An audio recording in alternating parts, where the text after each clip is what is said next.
Sadhguru foundation వ్యవస్థాపకులు సాయి రత్న భీమనేని వంశీకిరణ్ గారిచే మన గీతామృతం గీతా వికాసంతో మన ముందుకు వస్తున్నారు. కృష్ణుడు ఆ కృష్ణుడి యొక్క దేహ సౌందర్యాన్ని కూడా తీసుకుని వచ్చి చాలా చక్కగా మనకి గీతామృతాన్ని ఆ శ్రీకృష్ణుని యొక్క సందేశాన్ని మనకి అందించడానికి మన ముందుకు వస్తున్నారు. వారిని సాదరంగా మనము వేదిక మీదకి ఆహ్వానించుకుందాం. Thank you sir. Prakriti valley program mega hit అయిపోయింది. రోజుకి 1500 మంది, అందులో దాదాపుగా 800 మంది ట్రైబల్స్ భోజనం చేస్తున్నారు ఎవ్రీడే, ఓన్లీ ఒక పూటకి. సాయంత్రం పూట చూశారు కదా ఎలా ఉంది, లోపలికి వెళ్ళడానికి దారి దొరకలా, ఫుల్ ట్రైబల్స్. అంటే మన కోరిక అదే. ఈ ప్రకృతి వ్యాలీ యొక్క ప్రధాన ఉద్దేశం ఇక్కడున్న ట్రైబల్స్కి ధ్యాన ఆహారం పెట్టాలి. ఆ ఉద్దేశంతోనే అసలు ప్రకృతి వ్యాలీ నిర్మించబడింది. దానివల్ల ఇక్కడున్న కొన్ని వేల గ్రామాల్లో ఉన్న ట్రైబల్స్ అందరూ ధ్యానులు, శాకారులు అవుతున్నారు కేవలం మనం పెట్టే ధ్యాన ఆహారం వల్ల. సో మీ అందరినీ రిక్వెస్ట్ చేస్తున్నాను, లైవ్ చూస్తున్న వాళ్ళందరినీ లేదా ఇక్కడున్న వాళ్ళందరినీ, మరి దానికి సంబంధించిన కాస్త సహాయం చేయాలి, మీరు ఆర్థిక సహాయం చేయాలి. ఎందుకంటే ఈ సంవత్సరం రాజపతిరాజు గారు బుక్కులు ప్రింట్ వేయలేదు. బుక్స్ ప్రింట్ వేసి ఉంటే మనకి అటు నుంచి సపోర్ట్ వచ్చేది.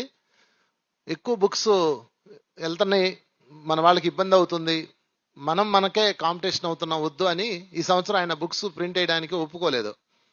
నేను చెప్పాను, మరి అలాగైతే మీకు ఇబ్బంది వస్తుందంటే గురువుగారు చూసుకుంటాడులే అన్నారు. అలాగే ఈ టెంట్లో అన్ని వేయడానికి ఒక అతను ముందుగా డబ్బులు ఇవ్వకుండానే అప్పుగా ఇవ్వడానికి అతను వచ్చి చేశాడు. రాము, చెప్పకూడదు రాముకి కూడా, రాముకి. అలాగే మరి భోజనానికి కూడా మనం వంతు ప్రయత్నం చేద్దాం. మీ మిత్రులందరికీ ఫోన్లు చేయండి. సోషల్ మీడియాలో అన్నిట్లో స్క్రీను బ్యాంక్ అకౌంట్ నెంబర్ ఉంది, ఫోన్పే నెంబర్లో ఉన్నాయి. దానికి కొంచెం అర్జెంటుగా ధన సహాయం చేయమని చెప్పాలి మీరు. ఎందుకంటే మనం ఇంకా ఈ కార్యక్రమాన్ని దిగ్విజయంగా చేసి వాళ్ళందరికీ భోజనం ఏర్పాటు చేయాలి. వాళ్ళు కోరిందల్లా మనం అందించాలి ఇక్కడ. అదేవిధంగా ధ్యానులు దూర దూర రాష్ట్రాల నుంచి, జిల్లాల నుంచి వస్తున్నారు అతిథులు, వాళ్ళందరికి కూడా మనం భోజన సౌకర్యాలు కల్పించాలి. దానికి రాజజగపతిరాజు గారు ఆయనకు చేతనైనంతగా చేస్తున్నారు. ఆయన శక్తి దాటిపోయి కూడా చేశారు. ఈ సంవత్సరం అయితే మెగా ఏర్పాట్లు జరిగినాయి ప్రకృతి వ్యాలీలో. ఇప్పటి వరకు ప్రకృతి వ్యాలీలో 8 ధ్యాన మహాయజ్ఞాల్లో ఇది మెగా ఏర్పాట్లు. ప్రతి సంవత్సరం అప్గ్రేడ్ అవుతూ ఇంకా ఇంకా ఇంకా పెంచుకుంటూనే వెళ్తున్నారు ఈయన. సో అది గురుగారే ఆయనతో ఉండి చేయిస్తున్నారేమో, పత్రికారే. మరి మనం ఏం చేయాలి అంటే, ఏం చేయాలా? 1 చప్పట్లు కొట్టాలి, 2 సహకారం అందించాలి. 1 మనం దీపం అవ్వాలి, లేదా దీపం యొక్క కాంతిని ట్రాన్స్ఫర్ చేసి అద్దం అన్న అవ్వాలి. మిగతా అన్ని పక్కన పెట్టేయండి. అంత ఖర్చు ఎందుకు అవుతుంది, ఎంత ఈ పిచ్చి ఆలోచనలు మైండ్ పక్కన పెట్టేసేయండి. డబ్బు ఎప్పుడు స్పిరిచువాలిటీకి లింక్ కాదు. మనం సపోర్ట్ చేయడమే మన పని, సపోర్ట్. కనుక ఎవరైతే లైవ్ చూస్తున్నారో వాళ్ళందరికీ, దేశ విదేశాల్లో ఉన్న ఎన్ఆర్ఐ మిత్రులకి మరీ నేను కోరుకుంటున్నా, దయచేసి మీరు అర్జెంటుగా ఆర్థిక సహాయం అందించాలి. ఇక్కడున్న మాస్టర్స్ కూడా మీ మిత్రులకు ఫోన్ చేసి ఇక్కడున్న ట్రైబల్స్కి మంచిగా భోజన సహకారాలు అందిస్తున్నారు కాబట్టి వాళ్ళకు కూడా మనం అందించాలని మీకు ఫ్రెండ్స్కి ఫోన్ చేసి, ప్రతి మనిషికి 20 మంది ఉంటారు కదా ఫ్రెండ్స్, 20 మంది తలా కొంచెం ఇచ్చినా ఆ ప్రోగ్రాము మెగా హిట్ అయిపోతుంది. కనుక ఈ ఉద్దేశాన్ని మీరు అర్థం చేసుకోండి. మనం సహకరించాలి, అందరికీ ఫోన్లు చేయండి. ప్రోగ్రాం అద్భుతంగా ఉంది. నాకు రూమ్ ఉంది, కానీ నేను రూమ్లో పడుకోకుండా టెంట్లోనే పడుకుంటున్నా. ఎందుకు చెప్పమంటారా? టెంట్లో ఆ చలిలో ఆ ముడుక్కొని పడుకుంటే ఎంత అద్భుతం అది. మాట్లాడితే హిమాలయాలు వెళ్ళిపోయి ధ్యానం చేస్తాం, హిమాలయాలు వెళ్ళిపోతాను, మంచు కొండల్లోకి వెళ్ళిపోయి సాధన చేస్తాను అంటారు. చలి ఉండడానికి ఇన్ని ఆలోచిస్తున్నామా? మనం అందరం అడ్జస్ట్ కాదు, ఇది అనుభూతి. అడ్జస్ట్ అయిపోదాం కాదు, అసలు అడ్జస్ట్ అవడం ఏంటి? మనం ఎందుకు అడ్జస్ట్ అవ్వాలా? రోజుకి 4-5 రకాల ఐటమ్స్తో భోజనం చేస్తున్నాం. అడ్జస్ట్ అయ్యింది బ్రహ్మాండంగా రాజభోగంలో ఉన్నాం. మనం ఉన్నామా లేదా? రాజభోగం మంది ఇక్కడ ప్రకృతి వ్యాలీలో. ఇక్కడ అడ్జస్ట్మెంట్ కాదు, అనుభూతి. ఆ గదుల్లో మనం ఏసీ వేసుకొని అలవాటు అయిపోయింది ఆ జీవితం. దాని నుంచి కాస్త మనం బయటికి రావాలి. సో అందుకని మీ అందరినీ ప్రకృతి వ్యాలీకి పిలుస్తుంది, ప్రకృతి వ్యాలీ మిమ్మల్ని రమ్మని పిలుస్తుంది. ఇక్కడ చల్లో అనుభూతి పొందండి. మధ్యాహ్నం సాయంత్రం సూర్యోదయాలు సూర్యాస్తమయాలు ఎన్నెన్నో అద్భుతాలు ఉన్నాయి. తర్వాత ప్రతిరోజు 5:30 గంటలు ధ్యానం జరుగుతుంది. ప్రతిరోజు ఇక్కడ 5:30 గంటలు కనీసంగా జరుగుతుంది. చెప్పకూడదు, ప్రతిరోజు ధ్యానం. ఇంతకుముందు మార్నింగ్ చలికి మెడిటేషన్ పెట్టేవాళ్ళం కాదు, ప్రతిసారి వద్దన్నారు. మార్నింగ్ వద్దు, 9 నుంచి పెట్టమన్నారు. కానీ ఈ సంవత్సరం మెడిటేషన్ యొక్క టైం పెంచుదామని మరి దాన్ని కూడా పెట్టాం. 5 నుంచి మెడిటేషన్ స్టార్ట్ అవుతుంది. మార్నింగ్ 3 గంటలు, మధ్యాహ్నం 1 గంట, సాయంత్రం 1 గంట, ఇంకొక గంట అరగంట అటు ఇటు అవుతుంది. ఇంక ఇది చాలదన్నట్టు అక్కడ క్యాంప్ ఫైర్ వేస్తున్నాం. క్యాంప్ ఫైర్ దగ్గర కూర్చొని అక్కడ కూడా సత్సంగం నడుస్తుంది. సీనియర్ మాస్టర్స్ జీకే గారు, నేను బ్రహ్మాండంగా చక్కగా డిస్కషన్స్ అవుతున్నాయి. ఏది ఏమైనా ప్రకృతి వ్యాలీ ప్రోగ్రాంలో మనం అద్భుతంగా వెళ్తున్నాం. మరొక్కసారి ఇంత దిగ్విజయంగా జరుగుతున్నందుకు చప్పట్లు కొడదాం గట్టిగా మాస్టర్స్ అందరికీ. సో ఎంతో మంది సీనియర్ మాస్టర్లు వచ్చారు, వాళ్ళందరికీ స్వాగతం. ఇంకా మీరు మీ మిత్రులందరికీ ఫోన్ చేసి ఇక్కడ కొంచెం సహకారం అందించమని కోరుకుంటున్నాను మిమ్మల్ని. Thank you very much. మరొకసారి పితామహ పత్రిక గారికి చప్పట్లు కొడదాం. గీతా వికాసం, భగవద్గీత యొక్క సామర్థ్యాన్ని, భగవద్గీత యొక్క రస మాధుర్యాన్ని అర్థం చేసుకోవడానికి గీతా వికాసం అన్న కార్యక్రమం పెట్టాం. దాదాపుగా ఈ 9 రోజులు 18 అధ్యాయాలు కవర్ చేసుకుంటూ ఏ అధ్యాయంలో ఏం చెప్పాడు కృష్ణ భగవానుడు, అది మన జీవితానికి ఏం ఉపయోగించుకోవాలి అనే దాని మీద మనం రోజు వెళ్తున్నాం. సో ఈరోజు కొద్దిగా మనకు సమయం అతీతమైంది కాబట్టి వీళ్ళెంత తొందరగా దీన్ని కవర్ చేద్దాం. మొన్న 2-3 అధ్యాయాలు పూర్తి చేసుకున్నాం. 3 అధ్యాయాలు పూర్తి చేసాం. విషాదము, సాంఖ్యము, కర్మయోగం పూర్తి చేసాం. సో ఈరోజు ఇంకొంచెం ముందుకెళ్దాం. ఫైనల్గా నేను ఏం చెప్పదలుచుకున్నానంటే, భగవద్గీతని చదవాలన్నా, వినాలన్నా, అనుభూతి చెందాలన్నా అధ్యయనం చేయాలి. అధ్యయనం గుర్తుపెట్టుకోండి. పారాయణం చేస్తే మీకు శ్లోకాలు కంటతా వస్తాయి, దానికి సంబంధించిన కాస్త జ్ఞానామృతం అందుతుంది. కానీ అధ్యయనం చేస్తేనే భగవద్గీత యొక్క క్రీమింగ్లోకి మీరు వెళ్ళగలరు.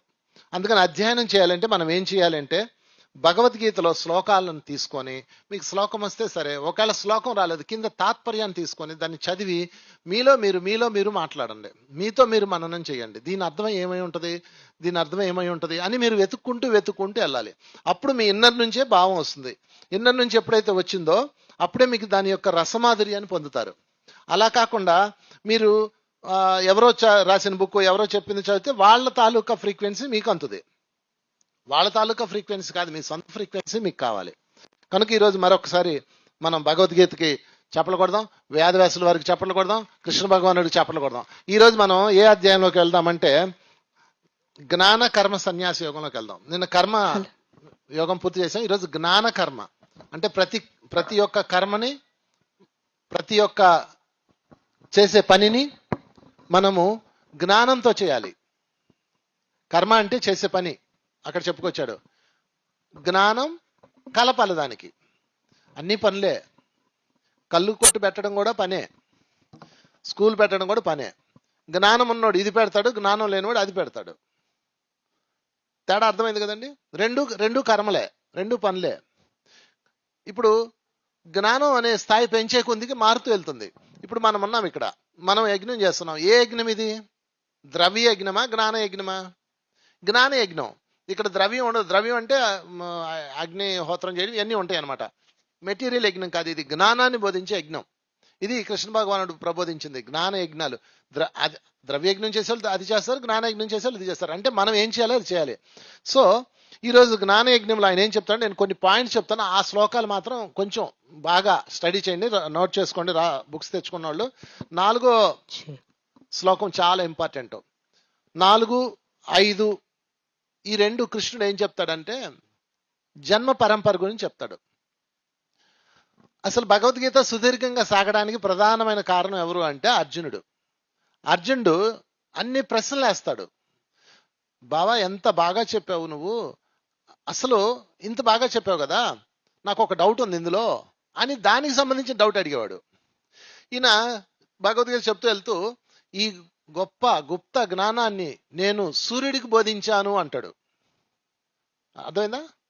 నువ్వు సూర్యుడికి బోధించావు. ఒక్క నిమిషం చాలా బాగా చెప్పావు బా, ఒక్క నిమిషం. నువ్వు సూర్యుడికి బోధించావు కదా, సూర్యుడు ఎప్పుడో వాడు. నువ్వు ఇప్పుడోడు, మొన్నే కదా పుట్టావు, నీకు ఇప్పుడు మహా అయితే 25-30 ఏళ్ళు ఉంటాయి, ఇప్పుడోడు కదా, నువ్వు సూర్యుడికి బోధించాను నేను ఎలా అంటావు అని క్వశ్చన్ వేశారు. చూసారా? అర్జునుడు అన్ని లాజికల్గా అడుగుతాడు, అన్నిటికీ సమాధానం చెప్తాడు. అప్పుడు ఆయన పునర్జన్మ సిద్ధాంతం గురించి చెప్తాడు. భూమి మీదకి పునర్జన్మ సిద్ధాంతం అప్పుడు వచ్చింది. అప్పుడు దాకా అసలు పునర్జన్మ సిద్ధాంతం ఎవరికి తెలీదు, జన్మలనే ఉంటాయని కూడా తెలీదు. సో ఎవరైనా పునర్జన్మ లేవు, ఉన్నది ఒక్కటే జన్మ అనే వాళ్ళందరికీ ఆధారం ఈ 4-5 శ్లోకాలు. సో మీరందరూ కూడా దాన్ని అర్థం చేసుకోవాలి. అంటే నేను ఆ జన్మలో ఉన్నాను, ఈ జన్మలో ఉన్నాను. మరలా ఏం చెప్తాడు, నీ జన్మలు నా జన్మలు ఎన్నో గడిచినాయి. నీ జన్మలో నీకు తెలీదు, నా జన్మలు నాకు తెలుసు, నీ జన్మలు కూడా నాకు తెలుసు అంటాడు. ఈ 2 శ్లోకాల్లో కృష్ణుడు పునర్జన్మ సిద్ధాంతాన్ని చెప్తాడు. పునర్జన్మ సిద్ధాంతం అనగానే అంటే నేను ఈ భగవద్గీతని అంతా చెప్పడానికి మనకు సమయం సరిపోదు, పరిచయం చేసి మన జీవితానికి ఎలా ఉపయోగపడుతుందో చెప్తా. అందుకని నాది సామాన్య గీత అనమాట. ఎందుకంటే నేను సామాన్యుని కాబట్టి సామాన్యులకే అర్థం అవుతుంది. సో ఇక్కడ పునర్జన్మ సిద్ధాంతం చెప్తూ నాయి నీయి ఎన్నో గడిచినాయి అంటాడు. ఓకే అండి, ఎంతవరకు క్లియర్? అంటే ఈరోజు మనకు గడవలేదా?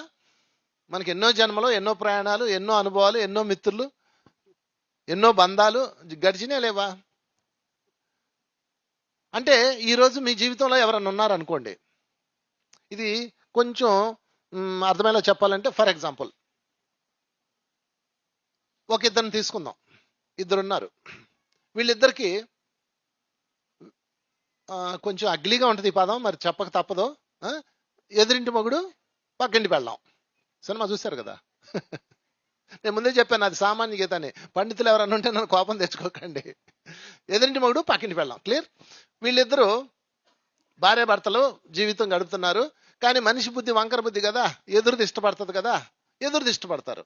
అదే ఎదురింటి మొగుడు. ఈడేమో పక్కింటి వాళ్ళని ఇష్టపడతారు. ఇలాగ వీళ్ళ జీవితం అంటే ప్రతి ఒక్కరు తన జీవితంలో ఉన్న వాళ్ళని ఇష్టపడరు, పక్క వాళ్ళని ఇష్టపడతారు. తన భార్యని ఇష్టపడరు, ఆ ఎదురుగున్న వాళ్ళు అందంగా కనపడతారు. పొరిగింటి పుల్ల రుచి మీకు కథలని తెలుసు కదా. సో ఇది ఎక్కువ మగవాళ్ళలో చేదస్తూ ఉంటుంది. సరే, వన్ ఫైన్ మార్నింగ్ వీళ్ళు చనిపోతారు.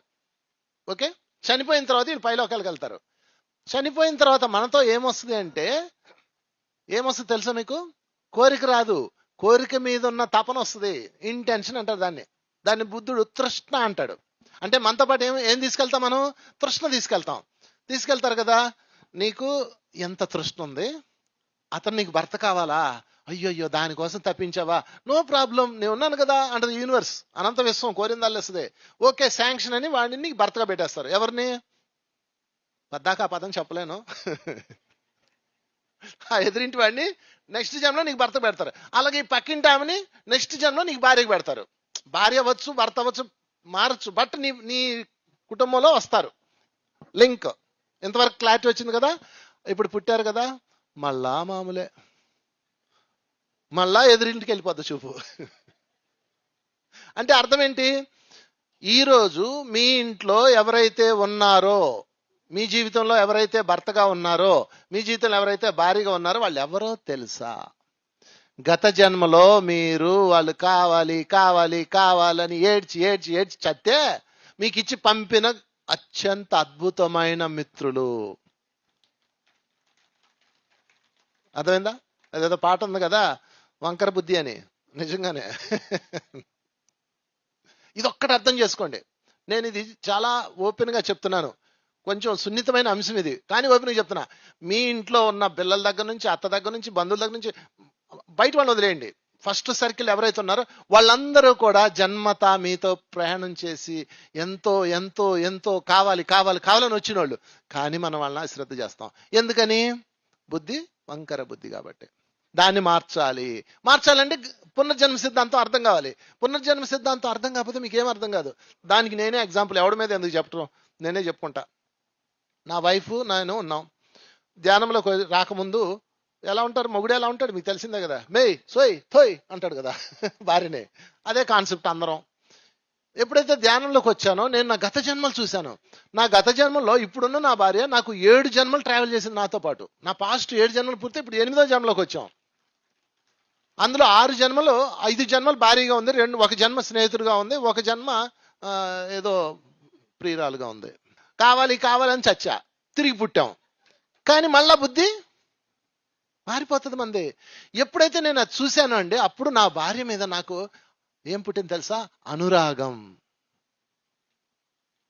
ఓ అమ్మ, ఇంత ట్రావెల్ చేసి వచ్చామా, ఇంత ట్రావెల్ చేసి వచ్చి ఇంత సెలెక్ట్ చేసుకొని వచ్చి చిన్న తెపాళం ఆడిందని, కాఫీ ఇవ్వలేదని, నన్ను అలా అందని, నన్ను ఇలా అందని ఏడవచ్చా? అని నాకు ఒక గొప్ప రియలైజేషన్ వచ్చింది. అప్పటి నుంచి నా యొక్క ధోరణి మొత్తం మారిపోయిందండి. ఇది ఒక్కటి మీరు ముఖ్యంగా దంపతులు స్ట్రాంగ్ ఉంటే పిల్లలు స్ట్రాంగ్ ఉంటారు. మళ్ళీ వాళ్ళు దంపతులు స్ట్రాంగ్ అవుతారు. ఎక్కడుంది స్ట్రాంగ్ వ్యవస్థ మంది? ఈరోజు అంతా డైవర్స్ వ్యవస్థలో ఉన్నాం. 100 పెళ్ళిళ్ళు 80 పెళ్ళిళ్ళు డైవర్స్. ఎందుకంటే జన్మ సిద్ధాంతం తెలియట్లా. మరల చెప్తున్నా, మీకు ఒక పాట ఉంది, తాళి కట్టు శుభవేళ మెడలో కళ్యాణమాల, ఏనాడు ఏ జంటకో రాసి ఉంచాడు విధి ఎప్పుడు. అవునా కదా? మరి ఊరికే వచ్చేసారా మీ ఇంట్లోకి? మీరు వద్దురా బాబు ఈ సంబంధం అన్న వచ్చి పడ్డారా లేదా? అంటే ఏనాడు ఏ జంటకో రాసి ఉంచాడు విధి ఎప్పుడో. విధి ఎందుకు రాశాడు? నువ్వు ఏడ్చావు కాబట్టి. ప్లీజ్ అండి మీరే నాకు రావాలండి మొగుడుగా, ప్లీజ్ అండి. వద్దే బాబాడు కొడతాడు, అయినా ఆడే కావాలండి. అది కృష్ణుడు చెప్తున్నా. అక్కడ జన్మ సిద్ధాంతం మన జీవితంలో ఉపయోగించుకుంటే ఎంత మారిపోవచ్చు తెలుసండి. అప్పుడు దాకా మీకు అయిష్టంగా కనిపించిన వీళ్ళు ఆత్మీయుల్లో కనిపిస్తారు. ఈ సిద్ధాంతాన్ని మీరు ప్రయోగం చేయండి. మరి మీరు కూడా చూడాలనుకోండి, దానికి ఒక విధానం కూడా చెప్పేస్తా, ప్రాక్టికల్ విధానం. ఏమి లేదు, సింపుల్. ప్రతిరోజు ఆనాపానసతి ధ్యానం చేయండి, నెంబర్ 1. నెంబర్ 2, శాకాహారులుగా ఉండాలి. ఈ 2 రూల్స్ ఆల్రెడీ మీరు పాటిస్తున్నారు. రాత్రిపూట నిద్రపోయేటప్పుడు ధ్యానం చేస్తూ నిద్రపోవాలి. శ్వాస మీద ధ్యాస పెట్టి ధ్యానం చేసుకుని నిద్రపోండి. మరలా మధ్యరాత్రి ఇప్పుడు మెలకు వచ్చింది ఇదే పని. ధ్యానము నిద్ర చేస్తూ ఉంటే మీరు డివైడ్ అవుతారు, యోగ నిద్రగా మారిపోయి. అప్పుడు మీకు అద్భుతమైన కళలు వస్తాయి. మామూలు కళలు తిని పడుకుంటే వచ్చే కళలు వేరు, అవి వేస్ట్, అవి తీసుకోకండి. అక్కడ వచ్చే కళలు, యోగ నిద్ర ద్వారా వచ్చిన కళల్ని శరకుడు ఏం చెప్పాడంటే వాటిని చింతిత జాములు, వ్యాధి జాములు, యాదృక జాములు అని 3గా డివైడ్ చేశాడు. యాదృచ్ఛికంలోకి వెళ్ళిపోతారు మీరు, గత జన్మ రిలేషన్స్ నుంచి వస్తారు. నేను కళల ద్వారా చూశాను నా 7 గత జన్మల్ని. అప్పుడు రియలైజ్ అయ్యాను, మీరు కూడా అవ్వచ్చు. ఎంత బాగుంటుందో. సో ఈ ప్రాక్టీస్ దట్. మళ్ళీ తర్వాత శ్లోకంలోకి వెళ్ళిపోదాం.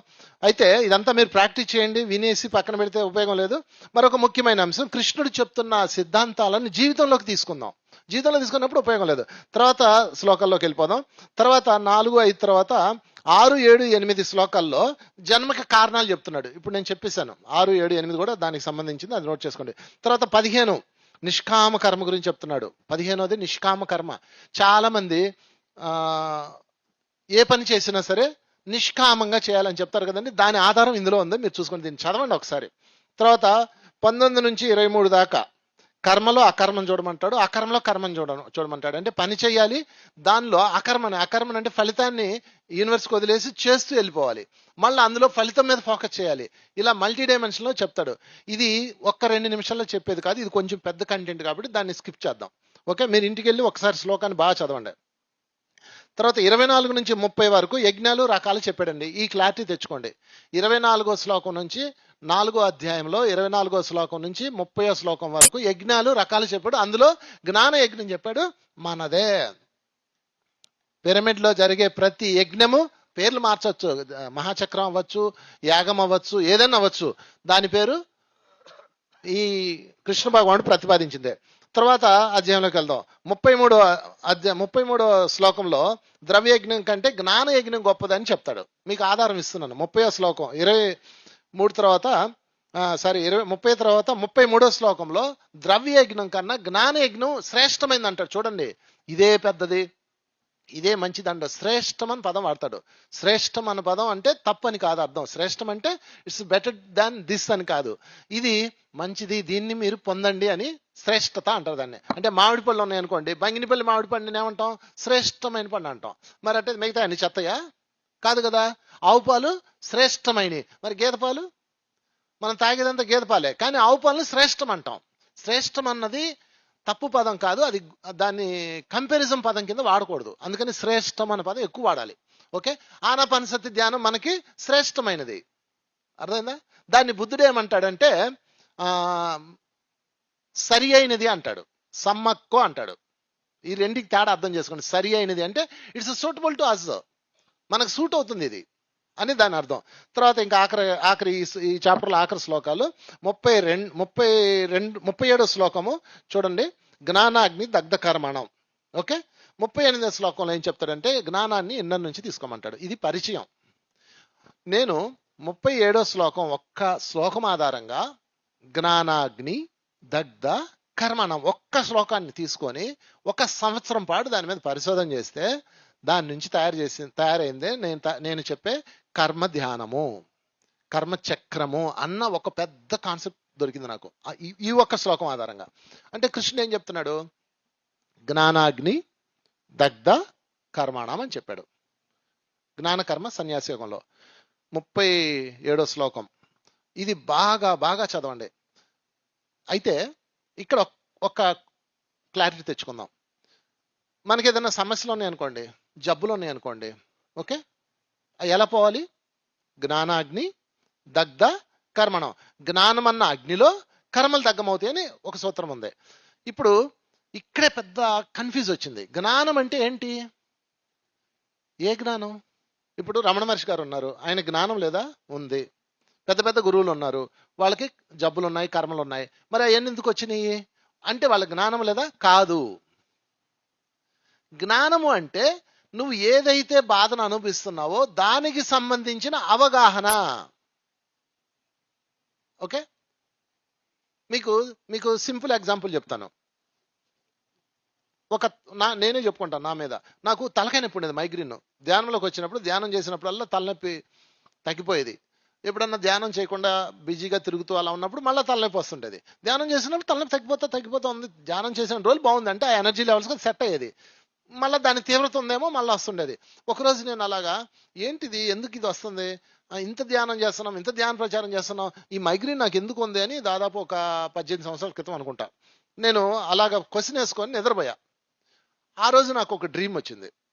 ఆ డ్రీమ్లో ఒక నిక్కరేసుకున్న అబ్బాయి పొలుకురాయి తీసుకొని ఒక ఆమె తల పాల్గొట్టాడు. ఆ వృద్ధురాలు తల పగిలిపోయి ఉంది, కింద పడిపోయి ఉంది. ఆ అబ్బాయి చేతిలో 2 పొలుకురాళ్ళు రాళ్ళు ఉన్నాయి. ఆ తల దగ్గర 3 రాళ్ళు ఉన్నాయి. ఆమెను కొట్టాడు, ఆమె తల పగిలిపోయి కింద పడిపోయి ఉంది అనమాట. ఆ నిక్కరేసుకున్న అబ్బాయి ఎవరు? నేనే.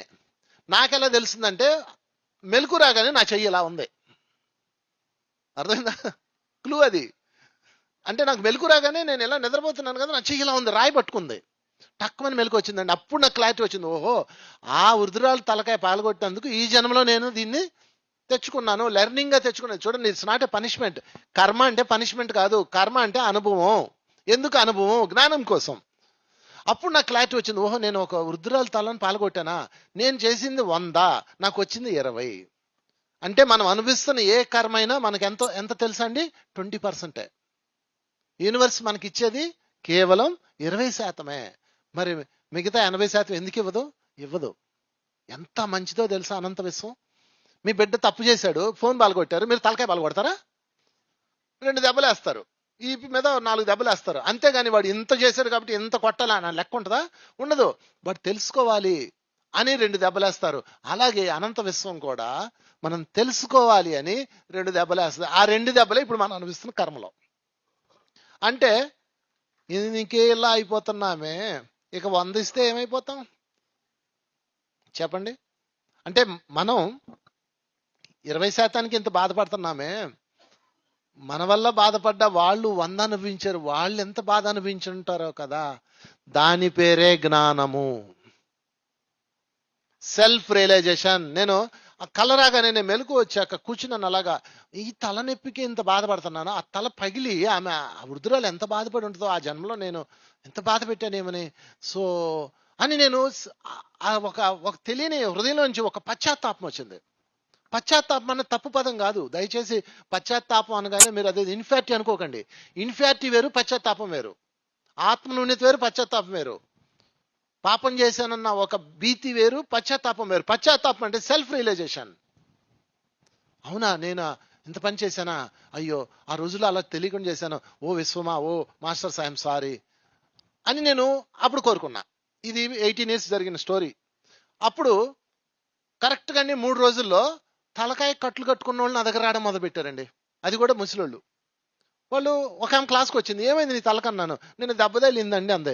ఏం కాదులే, తగ్గిపోద్దులే అని నేను ఆమెకు స్వాంతనపరచడం, ఆమెకి ఇదిగో ఇలా ధ్యానం చేయి, ఇదిగో ఇలా చేసి చెప్పడం. తర్వాత తలక ఆపరేషన్ చేయించుకోవాలి, నాకు డబ్బులు ఇవ్వండి అని ఒకడు సహాయం అడిగాడు. నాకు ఎంత ఆశ్చర్యం వేసిందంటే, నేను యూనివర్స్కి ఎప్పుడైతే అనంత విశ్వానికి అగ్రి అయ్యానో, ఎస్ నేను చేసిందో నాకు వచ్చింది, సెల్ఫ్ రియలైజ్ అయ్యానో, యూనివర్స్ నా దగ్గరికి అటువంటి సహాయం అర్థించే వాళ్ళని పంపించింది. నేను వాళ్ళకి సేవ చేశాను. వీలైనంత హెల్ప్ చేశాను. విత్ ఇన్ డేస్లో నాకు ఇది మాయమైపోయిందండి మైగ్రేన్. ధ్యానం చేస్తే 80% కర్మ మాయమవుతుంది. 20% మొండి కర్మకి మీరు మూలంలోకి వెళ్ళాలి. మూలంలోకి వెళ్ళి అక్కడ దాని పట్ల రియలైజ్ అవ్వాలి. ఎప్పుడైతే రియలైజ్ అయ్యారో దానిని జ్ఞానము అంటారు, జ్ఞానాగ్ని అంటారు. అంటే అగ్ని అంటే అర్థం ఏంటంటే మన మన భావన, మన రియలైజేషన్. అది ఎంత ఉంటే అంత తొందరగా దగ్గమైద్ది. ఏదో చేసి ఉంటానులే అంటే అంతే దగ్గమైద్ది. నీ హృదయంలో ఉన్న ఆ అగ్ని జ్ఞానంగా మారి నీ కర్మను దగ్గం చేస్తుంది. అంతేగాని నువ్వు ఉపనిషత్తులు చదివేసి వేదాలు చదివేసి మహా జ్ఞానాలు పొందేసి నేను మహాజ్ఞాని అనుకుంటే దానికి దీనికి సంబంధం లేదు. మీరు ఒక మర్డర్ చేశారు, మహాజ్ఞాని, మీకు కోర్టు శిక్ష వేయడం మానేస్తుందండి? చెప్పండి. మీరు గుర్తుపెట్టుకోండి, జ్ఞానానికి శిక్షలకి కర్మకి అసలు సంబంధమే లేదు. అందుకని ఎవరైనా దాన్ని తీసుకొని దాని పట్ల రియలైజ్ అవ్వాలి. మరి రమణ మహర్షి గారు వీళ్ళందరూ ఎందుకు రియలైజ్ అవ్వలేదండి అంటే అది వాళ్ళ ఇష్టం. రమణ మహర్షి గారు ఎందుకు రియలైజ్ అవ్వలేదు, ఎందుకు ఆయన పోగొట్టుకోలేదు కర్మని అంటే ఆయన పోగొట్టుకోడు. ఎందుకనంటే వాళ్ళు ధైర్యవంతమైన ఆత్మలో. పత్రి గారికి కూడా అనారోగ్యం ఉంది, అది ఆయనకి ఎలా వచ్చిందనేది పక్కన పెడదాం. అనారోగ్యం ఉంది, పత్రి గారు తలుచుకుంటే 5 నిమిషాల్లో దాన్ని తీయగలడు. కానీ తీలా. ఎందుకు తీయలేదు తెలుసా? ఆయన చెప్పిన సూత్రం ఏంటి? No doctor no medicine. మనకి ఏది ఉంటే దాన్ని యాక్సెప్ట్ చేద్దాం అనే స్థితి ఆయనది. మొండి వాళ్ళు మహాపరమ వాళ్ళు ఏమంటారంటే భీష్మ పితామహులు లాంటి వాళ్ళు. అంటే భవిష్యత్ తరాలు వాళ్ళు ఏదన్నా జబ్బు వచ్చి తలనొప్పి వస్తేనే బాధపడి ఏడ్చి ఆత్మహత్యలు చేసుకునే వాళ్ళు, ఒరే దీన్ని కూడా ఆవలేలుగా మొయ్యొచ్చురా అనే ఒక కాన్ఫిడెన్స్ ఇవ్వడానికి వాళ్ళకు రోల్ మోడల్స్ ఆ పరమ గురువులు అందరూ. అందుకని జబ్బుతో శరీరాన్ని పోగొట్టుకున్న పరమ గురువులందరికీ ఒకసారి చెప్పలు కొడదాం. వాళ్ళు రోల్ మోడల్స్. అయితే ఈ సూత్రం ఆధారంగా నేను ఇంకొంచెం ముందుకెళ్ళి మీరు దాన్ని తీసేయచ్చు అని చెప్తున్నా. మీ ఇష్టం. దాన్ని ఎంజాయ్ చేస్తానంటే ఎంజాయ్ చేయండి. ఎంజాయ్ చేసే వాళ్ళు కూడా ఉన్నారు. నా జబ్బు నా ఇష్టం అంటారు, వెరీ గుడ్, ఎంజాయ్ అంటాను. లేదు నేను తీసేస్తానంటే మూలంలోకి వెళ్ళి తెలుసుకోండి. బట్ ఏదైనా కానీ మీ లోపల నుంచి ఏం కావాలి? జ్ఞానము. ఏ జ్ఞానము? సెల్ఫ్ రియలైజేషన్ అన్న జ్ఞానము. అందుకే కృష్ణుడు జ్ఞానాగ్ని దగ్ధ కర్మాణం అన్నాడు. గట్టిగా మరొకసారి చెప్పలు కొడదాం ఈ లాస్ట్ శ్లోకంకి. తర్వాత 40 నుంచి 41 శ్లోకంలో వివేకం గురించి చెప్తాడు. 38వ శ్లోకంలో కూడా ఏం చెప్తాడు తెలుసా? అంతరం నుంచి జ్ఞానం తీసుకో అంటాడండి, పక్కవాడి నుంచి తీసుకోమన్నాడు. నువ్వు ఎప్పుడు జ్ఞానాన్ని అంతరం నుంచి తీసుకో అంటాడు. అంతరం నుంచి ఎలా వస్తుందండి అంటే చెప్తాను. ఇప్పుడు ఫర్ ఎగ్జాంపుల్ నేనున్నాను, నేను ఇప్పుడు మీకు ఒక సబ్జెక్ట్ చెప్పాను. ఇదిగో కళల ద్వారా మీరు మూలంలోకి వెళ్ళి జ్ఞానాన్ని పొంది అది తెలుసుకొని దాని పట్ల రియలైజ్ అయితే కర్మ పోద్దని చెప్పాను. దీని పేరు ఏంటి అంటే ఇన్ఫర్మేషన్. ఇది జ్ఞానము కాదు, ఇన్ఫర్మేషన్. మీకు నేను ఇన్ఫర్మేషన్ ఇచ్చా, మీరేం చేయాలి? దాన్ని అనుభవంలోకి మార్చాలి. అంటే మీరు ప్రాక్టీస్ చేయాలి. Information plus experience is equal to జ్ఞానము. ఇన్ఫర్మేషన్ ప్లస్ ఎక్స్పీరియన్స్, మీరు ఎక్స్పీరియన్స్ చేయాలి. ధ్యానం చేస్తే నీకు సమస్యలు పోతాయి, ధ్యానం సర్వరోగ నివారణి. ఇన్ఫర్మేషన్. మరి ఏం చేయాలి? ధ్యానం చేయి, సాధన చేయి, అనుభవం పొందు. ఎక్స్పీరియన్స్ ఈజ్ ఈక్వల్ టు జ్ఞానం. మళ్ళా నీకు జ్ఞానం వచ్చింది కదా, అవునండో ధ్యానం చేస్తే నాకు అన్ని తగ్గిపోయినాయి అండో, పక్కోడికి చెప్పావు, అది వాడికి ఇన్ఫర్మేషన్. నీకు జ్ఞానము, వాడికి ఇన్ఫర్మేషన్. అంటే ఇక్కడ కృష్ణ ఏం చెప్తున్నాడు? మీరు అన్ని అంతరం నుంచి తీసుకోవాలని చెప్తున్నాడు. ఎవడేం చెప్తే అది తినేస్తున్నాము, ఎవడేం చెప్తే అది చేసేస్తున్నాము. ఒకరోజు కొండలైనా అంటారు, ఒకరోజు చక్రం పైకి తిప్పాలంటారు, ఒకరోజు చెయ్యి కింద తట్టాలంటారు. మిత్రులారా, అవి ఉంటే ఉండొచ్చు, ఉండకపోతే ఉండకపోవచ్చు. That's not important. మీరు అంతరం నుంచి తీసుకొని చెయ్యాలి. ఒకసారి ఒక ఆమె ఫోన్ చేసింది నాకు, సార్ చచ్చిపోతున్నాను సార్, నాకు ఎనర్జీ పొంగి పొరలిపోతుంది సార్, నేను భరించలేకపోతున్నాను సార్ అందే. ఎనర్జీ పొంగి పొరలవంటే నేను తలకాయ ఏం లేవు అన్నాను. కాదు సార్, అసలు అయ్యో అలా లేదా, నేను అసలు తూలి పడిపోతున్నాను సార్ అందే. అమ్మా నీకేమైనా బీపీ తేడా వచ్చి ఉంటుంది, లేదా షుగర్ ఏమైనా డౌన్ అయిందేమో చూసుకుంటే, మీరు అసలు నెగిటివ్ మాట్లాడతారు సార్ అందే. నేను ధ్యానం చేస్తాను, నాకు ఎనర్జీ పొంగి దాటిపోయింది అందే. అమ్మా అట్లా ఉండదమ్మా, ఎనర్జీ పొంగి పొరలటం ఏమి ఉండదు. మీకు ఎగ్జాంపుల్ చెప్తాను. ఒక స్పాంజ్ ఉంది కదా, ఒక స్పాంజ్ని నీళ్ళలో వేశారు, గ్లాసు నీళ్ళు పీలుస్తుంది. ఓకే అండి. ఇదే స్పాంజ్ని తీసుకెళ్ళి బిందె నీళ్ళలో వేశారు, 2 గ్లాసులు పీలుస్తుందా? 1 గ్లాసే పీలుస్తుంది. ఇదే స్పాంజ్ని తీసుకెళ్ళి పెద్ద చెరువులు వేశారు, 10 గ్లాసులు పీలుస్తుందా? ఎన్ని పీలుస్తుంది? 1 గ్లాసే పీలుస్తుంది. దాని కెపాసిటీ 1 గ్లాసే. మీరు ధ్యానం చేసేటప్పుడు మన కెపాసిటీని బట్టి ఎనర్జీ తీసుకుంటాం. అంతేగాని మీరు పెద్ద పిరమిడ్లోకి వెళ్ళి చేసేస్తే పెద్ద ఎనర్జీ, చిన్న పిరమిడ్లోకి వెళ్ళి చిన్న ఎనర్జీ, పిచ్చి పరాకాష్టి అన్ని. అక్కడ మీకు ఏదో ప్లస్ ఉంటే ఉండొచ్చేమో, కాకపోతే ఇక్కడ తొందరగా కుదరని ధ్యానము అక్కడ బాగా కుదరొచ్చేమో. అంతేగాని వస్తువు మీదకి ఎందుకు వెళ్తున్నారు మీరు? 24 గంటలు మళ్ళీ వస్తువు మీదకి వెళ్తున్నాం. అందుకని మీరు ఏం చేయాలి అంటే ఇక్కడ మెయిన్ వస్తు ప్రపంచాన్ని విడిచిపెట్టి జ్ఞానం మీద ఫోకస్ చేయాలి. అవి ఉపకరణాలు, అవన్నీ మనం ఉపకరణాలు తీసుకోవాలి. సరే, ఆమెకి ఏం చెప్పాను, ఇదే చెప్పా, మీకు చెప్పడం రాదండి అందే. సరేనమ్మా అన్న, ఫోన్ పెట్టేసింది. మళ్ళీ ఇంకోళ్ళు ఎవరు ఉంటారు కదా, వాళ్ళకి ఫోన్ చేసింది. వాళ్ళు ఏం చెప్పారు, ఎనర్జీ నేను ఇక్కడ నుంచి చూస్తున్నాను, నీ ఎనర్జీ పొంగి పొరులుతుంది, నువ్వు పని చేయి, ఈ ఎనర్జీని అంతా భూమిలోకి పంపించు అన్నాడు. ఏమొక కడ్డీ, ఆయన ఒక ఫ్యూజు. సరే, ఏం చేశారో మనకు తెలీదు. మళ్ళీ తెల్లవారుజామున 6 గంటలకి ఫోన్ వచ్చింది. వాళ్ళ హస్బెండ్ ఫోన్ చేశారు, సార్ చూడండి సార్, మీ శిష్యురాలు ఏం చేస్తుందని వీడియో కాల్ చేశాడు. వీడియో కాల్ చేస్తే ఏం చేసింది, అలా పెరట్లో గొయ్యదవ్వి చెయ్యి ఏడదాకా పెట్టేసి మట్టేసుకొని రాత్రి అంతా అలా కూర్చుంది దోమలతో కొట్టించుకుంటా. అయ్యా, ఆమె నా శిష్యురాలు కాదు నాయన, నాకు సంబంధం లేదు ఈ టాస్క్తో. చదివేస్తే ఉన్నమతిపోతుంది మనకి. ఏం చేస్తున్నానంటే ఎనర్జీని ఎర్త్ చేస్తున్నా, ఎనర్జీని ఎర్త్ పంపిస్తున్నాను, పైనుంచి వచ్చే ఎనర్జీని. ఇదేమో అది పెద్ద ట్రాన్స్ఫార్ము, దీనికైనా ఎర్త్ పెడతారు, భూమిలోకి ఎర్త్ పెడతారు. అది ఆ సిద్ధాంతం ఉందా, నేను కాదనలా. అసలు దానికి దీనికి ఏమైనా సంబంధం ఉందా?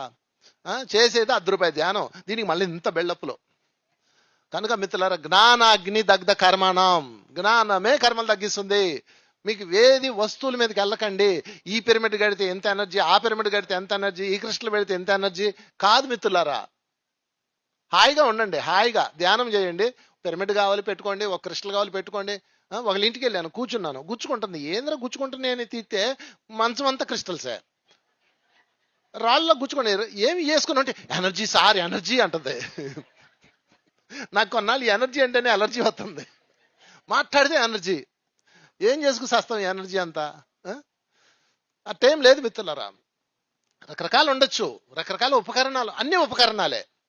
అన్ని ఉపకరణాల కన్నా గొప్పది నీ దగ్గర ఉంది ఆత్మశక్తి. ఆత్మశక్తి జై జై హో. దాన్ని పెంచుకునే మార్గం చూడండి అబ్బా. చదివేస్తే ఉన్నమతి పోతుంది. నాకు ఒక మిత్రుడు ఉన్నాడు, వాడు ఏం చేశాడు, ఇంటి నిండా ఏనుగు దంతాలు, పులిగోర్లు, ఈ గుమ్మడికాయలు ఏ ఉంటాయి కదా, ఇలా నిండా చాలా ఉంటాయి. ఎంటిక దండలు, బర్రె కొమ్ములు, తర్వాత అయ్యో మంత్ర తంత్రాలు అన్నీ ఆడి ఇంటి ఉన్నాయి. అరే నీ ఇది ఇల్లా లేకపోతే శాతపడి కేంద్రమా, ఏంద్రా ఇది అన్నాను. అన్నా అది ఆ ఎనర్జీ తెత్తది, ఇదేమో దిష్టి తెత్తది, ఏదో చెప్పుకొచ్చాడు. అరే ఏం లేవురా, ఆత్మశక్తి పెంచుకోరా. ఆత్మశక్తి పెంచుకుంటే ఇవన్నీ చిన్నవి అయిపోతాయి. ఉన్నాయి అవి, నేను ఒప్పుకుంటా. ఇది చిన్న గీత అండి, ఈ చిన్న గీతను చెరపకుండా పెద్ద గీత అండి, ఇది పెద్ద గీతను చెరపకుండా చిన్న గీత చేయగలరా? చేయాలంటే ఏం చేయాలి, దాని పక్కన పెద్ద గీత ఇవ్వాలి. అర్థమైందా? అలాగా ఇది ఇవన్నీ యంత్ర మంత్రాలు ఇవన్నీ నిన్ను డ్యామేజ్ చేస్తున్నాయి. నీ ఆత్మశక్తి ఎంత ఉంది కాబట్టి. అదే నీ ఆత్మశక్తి పెంచామనుకో ఏం చేస్తుంది అది? నేను వాటిని తప్పు పట్టట్లా, మిమ్మల్ని తప్పు పడుతున్నా. మీ ఆత్మశక్తి పెంచుకునే అవకాశం ధ్యానంలో ఉండగా అది పెట్టుకొని ఇది పెట్టుకొని ఉంటారా? మొత్తం మీద క్లాస్ పీకే. వాడు చాలా మారిపోయాడు, ధ్యానం చేయించా మారిపోయాడు. మళ్ళీ వాళ్ళ ఇంటికి వెళ్ళేటప్పటికి మొత్తం క్లీన్ అవుట్ అండి, ఇల్లు అంతా శుభ్రంగా ఉంది, పెయింట్ వేసాడు, నీట్గా ఉంది. అబ్బా అనుకున్నా. ఆగండి, అప్పుడే చెప్పలు కొట్టకండి, ఒక్క నిమిషం. నెక్స్ట్ లెవెల్ ఉంది ఇందులో. వాడు ఏం చేశాడు, మళ్ళీ 6 నెలల తర్వాత వెళ్ళా, సేమ్ సీన్. కాకపోతే ఆ కొమ్ములు బదులు పిరమిడ్లు ఏలాడదెత్తున్నాడు. క్రిస్టల్లో శ్రీచక్రాలు, స్వస్తిక్లు, ముడి కింద పిరమిడ్లు. ఏమండి, గ్లాసులో క్రిస్టల్ వేసి ఇచ్చాడండి ఆడు, కడుపుడక. మంచినీళ్ళు అడితే అందరూ క్రిస్టల్ వేసి ఇచ్చాడు. నేను ఒరే ఏందిరా ఇది, ఎనర్జీ అన్నా ఎనర్జీ అన్నా. ఒరే గొంతు కట్టడం పెడితే ఏమవుతుంది రా, తెలివి తక్కువ దాదమ్మ. దాన్ని ఇలా కలిపి ఇప్పుడు దాకా అంటాడు వాడు. ఏం చెప్పాలా? పిచ్చి పరాకాష్ఠకి వెళ్ళకూడదు. ధ్యానము, జ్ఞానము గుర్తుపెట్టుకోండి. జ్ఞానం కోసం ఇవన్నీ. నేను మళ్ళీ వాటిని తప్పు పట్ల, క్రిస్టల్ వద్దని చెప్పను, పిరమిడ్లు వద్దని చెప్పను, అవన్నీ కావాలి. కానీ ఉపకరణాలు అవి. ఉపకరణం అన్నిటికన్నా అత్యంత పవర్ఫుల్ ఉపకరణం నీ ఆత్మశక్తి. దాని మీద ఫోకస్ చేయాలి. పత్రిజీ మన గురువు, ఆత్మశక్తి ఉన్న గురువు. ఆత్మశక్తితో ఎలా జీవించాలో చూపించాడు మనకి. ఆయన ఎక్కడ వస్తువు మీద కానీ మంత్రతంత్ర యంత్రాల మీద కానీ ఆధారపడలా. ఎక్కడన్నా ఆయన వాస్తవాన్ని సృష్టించాడు ఉందా? ఆత్మశక్తి మీద ఆధారపడ్డాడు. ఇంకో ఎగ్జాంపుల్ చెప్తా. మేమందరం ట్రెక్కింగ్కి వెళ్ళాం. ట్రెక్కింగ్కి వెళ్తే ఎక్కడది, భైరవ్ కోన ట్రెక్కింగ్కి వెళ్ళాం. ముందు రోజు సర్వే ట్రెక్కింగ్కి వెళ్ళిన వాళ్ళు చూస్తే వాటర్ ఉంది, ఈ కొండలు మోసపోతాం అనమాట.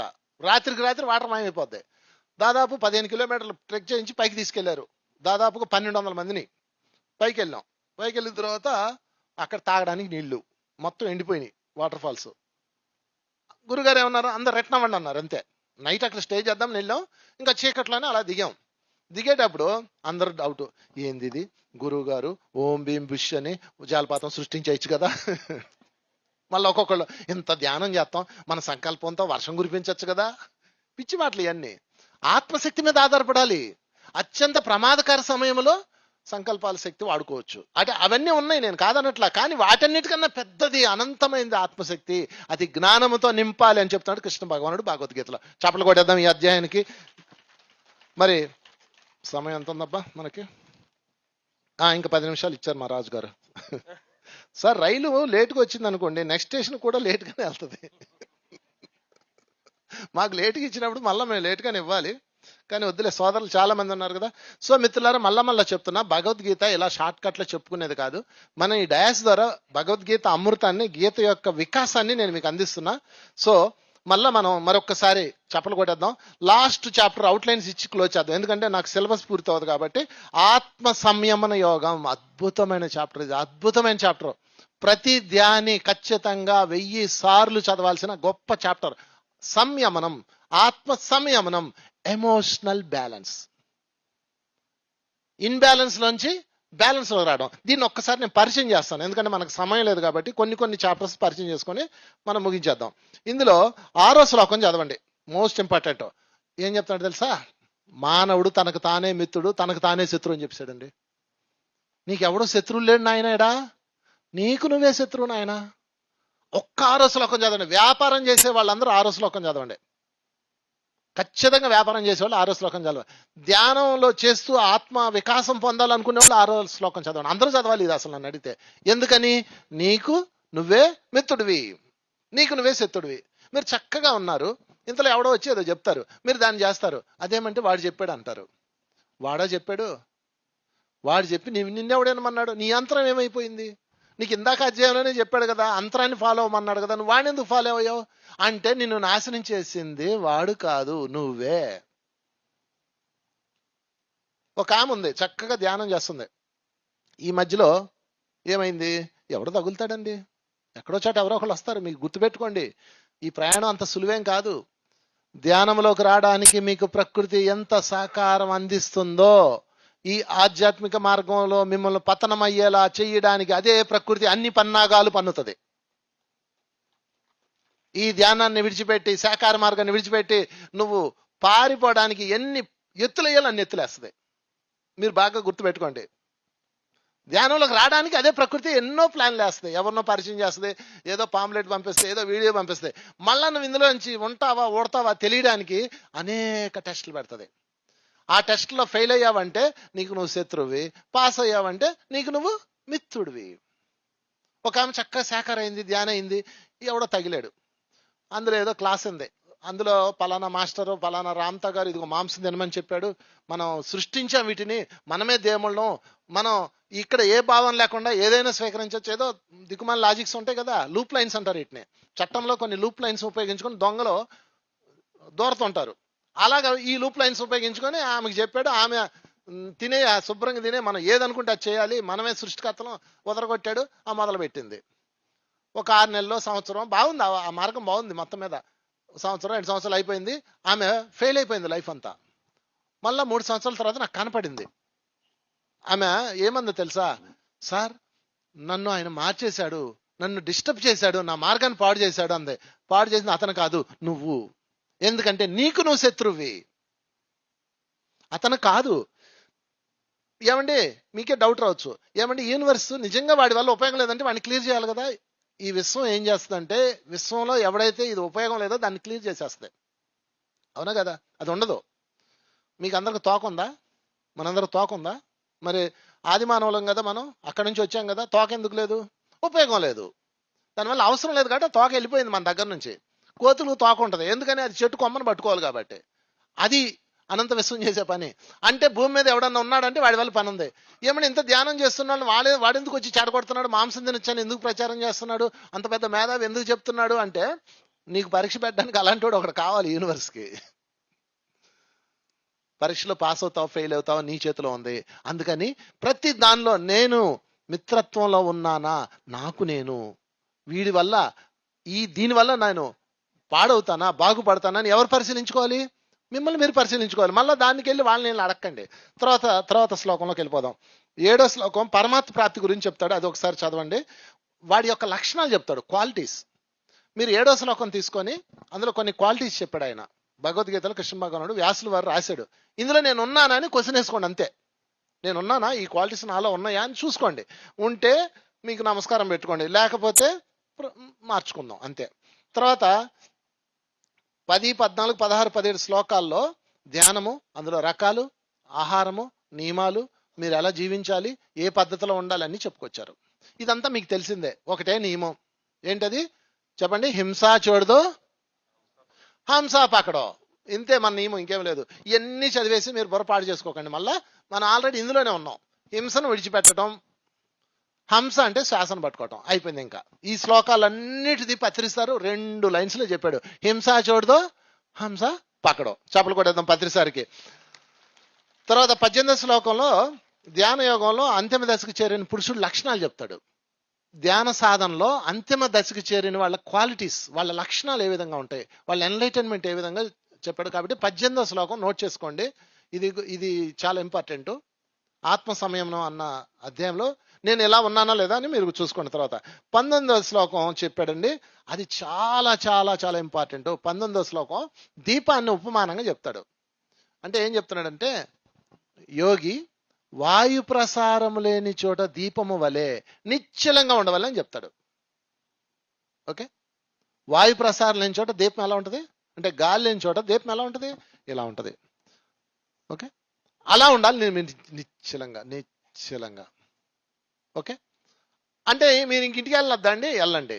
అక్కడ ఏం చేయాలండి, ఎట్టా ఉండండి. కాదండి, ఇన్నరు నిశ్చలంగా ఉండాలి.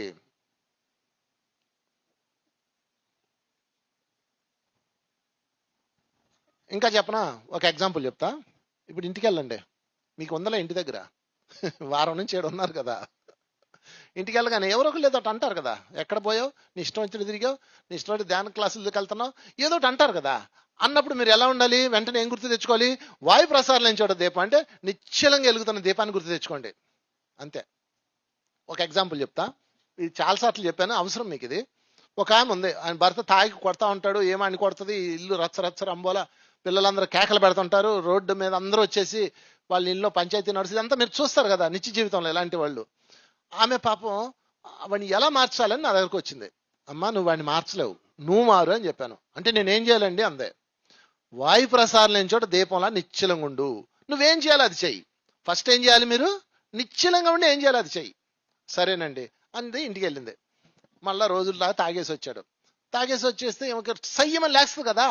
ఆ రోజు వాయు ప్రసారం లేని చోట దీపం గుర్తు తెచ్చుకుంది. అదే మన కోట గారు అంటారు కదా, సమ్ములోరికి వెళ్ళా అంటాడు, లేదా వెంకీ మామ ఆసనం వేసుకుంటారు చోట, అట్లా ఆమె వాయు ప్రసారం లేని చోట దీపం. అంటే ఇవన్నీ సినిమాల్లో ఎప్పుడో కృష్ణుడు చెప్పినవి. అవన్నీ వాయు ప్రసారం లేని చోట దీపం, నిశ్చలం నిశ్చలంగా ఉండు తంతాన్ని చెప్పుకుంటుంది. ఓకే, ఊగుతా వచ్చాడు లోపలికి. రోజు తలుపు తీయగానే బ్యార్ మన నడిచేది, వీడు కొట్టేవాడు, పెద్ద పంచాయతీ అయ్యేది కదా. వెంటనే ఎంగ చూసి, ఏం బంగారు తాగావా అంతే అనగానే వాడి తాగింది దిగిపోయింది ఒకసారి. ఏందిరా ఇంత మర్యాద ఇచ్చింది మనకి రోజు అని ఇలా మెటకరించుకొని చూస్తున్నాడు. ఏం పర్లేదు తాగావా, ఏం పర్లేదు, ఏమైంది, దా లోపలికి రా అని లోపలికి తీసుకొచ్చింది. వాడికి ఏం అర్థం కావట్లేదు, ఏంది నా పెళ్ళం ఎంత మారిపోయిందని. లోపలికి వచ్చాడు. లోపలికి రాగానే పిల్లలు ఇలా చూస్తున్నారు. మీరు చదువుకోండి అంది. వాళ్ళు పాపం చదువుకుని బెడ్రూమ్లో తీసుకెళ్ళింది, తలుపు గడిపెట్టింది, టీవీ సౌండ్ పెంచింది, దబిడి కుమ్మిందండి. అంటే రోడ్డు మీద చేసేది గదిలో చేసింది. జుత్తెర పోసుకొని అరసి వాడిని మీరు ఇక్కడ మరి చెప్తే ఇబ్బంది ఏమో, ఆడవాళ్ళకి మరి పవర్స్ వచ్చేస్తే. మీరు ఎప్పుడన్నా మొగుడిని కొట్టదలుచుకుంటే లోపల కొట్టండి, పబ్లిక్లో కొట్టకండి. ఇగో వస్తుంది ప్రాబ్లము. ఎంత మంచి వాళ్ళు తెలుసండి మగవాళ్ళు. నువ్వు లోపల కొడితే ఏమనరండి. అనుభవం ఆనందం. మీరు ఈ విషయంలో కొంచెం శ్రద్ధ తీసుకోవాల్సిందిగా మహిళలు కోరుకుంటారా? ఎందుకంటే ఇజ్జత్ ప్రాబ్లం ఇది. వాడిని లోపల తీసుకెళ్ళి బాధేసి పౌడర్ రాసి బయట తీసుకొచ్చి అన్నం తిందామండి అంది. తిందాం అంటాడు వాడు ఈ రోజులకు తాగడం మానేశాడు. ఇక చెప్పలు కొడుతుంది. వాయు ప్రసారం లేని చోట దీపం వల్లే యోగి నిశ్చలంగా ఉండవలను. Any time, any place, anywhere, do your duty. నువ్వు చెయ్యి, యుద్ధం చేస్తావు చెయ్యి, వ్యాపారం చేస్తావు చెయ్యి, ఏం చేస్తావు చెయ్యి, బట్ నువ్వు మాత్రం ఎలా ఉండాలి? వాయు ప్రసారము లేని చోట దీపము వలె. ఎంత అద్భుతమైన శ్లోకం కదా. చప్పలు కొట్టుకుందాం కృష్ణ భగవానుడికి. మిగతాది రేపు చెప్పుకుందాం. మన సీరియల్ కార్యక్రమం రేపు పెట్టుకుందాం. Thank you very much. రండి, అయిపోయింది టైం. కరెక్ట్గా ఇచ్చాను 12:30కి. మనం చాలా మంచోళ్ళం అయ్యా ఆనందం. ఒకసారి గట్టిగా చప్పలు కొట్టుకుందాం ప్రకృతి వ్యాలీకి, గీతా యజ్ఞానికి. మరీ చెప్తున్నాను మీ అందరికీ, మరొక్కసారి ప్రకృతి వ్యాలీలో ప్రోగ్రాం జరుగుతుంది, మనందరం సహకరిద్దాం. మీరందరూ మీ ఫ్రెండ్స్ అందరికీ ఫోన్లు చేసి వీలైనంత తొందరగా మరి ప్రకృతి వ్యాలీకి కొంచెం సహకారం అందించమని చెప్పండి. ఎందుకంటే భోజనాలకి షార్టేజ్ వస్తుంది. ఇక్కడ ఉన్న ఏర్పాట్లకి అర్జెంటుగా వాళ్ళు వచ్చి కూర్చున్నారు. మీరు గమనించారా, రాజు గారు ఎక్కువ స్టేజ్ మీద ఉంటున్నారు. గమనించారు లేదా? ఈ సంవత్సరం స్టేజ్ మీదే అది చూడండి, కింద కూడా దిగట్లా. మీకు ఎందుకు అర్థమై ఉంటుంది. కిందకి వెళ్తే డబ్బులు రూము ఇది తప్ప ఇంకోటి ఉండదు. పాపం ఆయన ఎంత ఇబ్బంది పడుతున్నారో. అలాంటి పని చేసే వాళ్ళు మనకు కావాలండి. గుర్తుపెట్టుకోండి మిత్రులారా, ఒక ఆర్గనైజరు 1000 మంది కృషులతో సమానం. ఒక ఆర్గనైజర్ వాడు సృష్టిస్తాడు ఇదంతా. ఇలా హాయిగా కూర్చొని మీరు కూర్చొని క్లాస్ ఉంటున్నారు, నేను కూర్చొని చెప్తున్నామంటే ఆర్గనైజర్ లేకపోతే ఏం చేయగలమండి?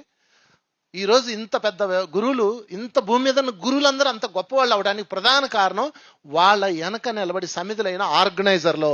వాళ్ళకి చప్పట్లు కొట్టుకుందాం ఆర్గనైజర్లు అందరికీ. కనుక వాళ్ళకి మనం సహకరిస్తే చాలు. ఆర్గనైజర్ బాధపడకూడదు. ఆర్గనైజర్ సంపదలతో తొలతోగాలి. మనం వాళ్ళకి కావాల్సినంత సపోర్ట్ ఇస్తే చాలు. వాళ్ళు ఎంత హ్యాపీ అవుతారు. Thank you very much.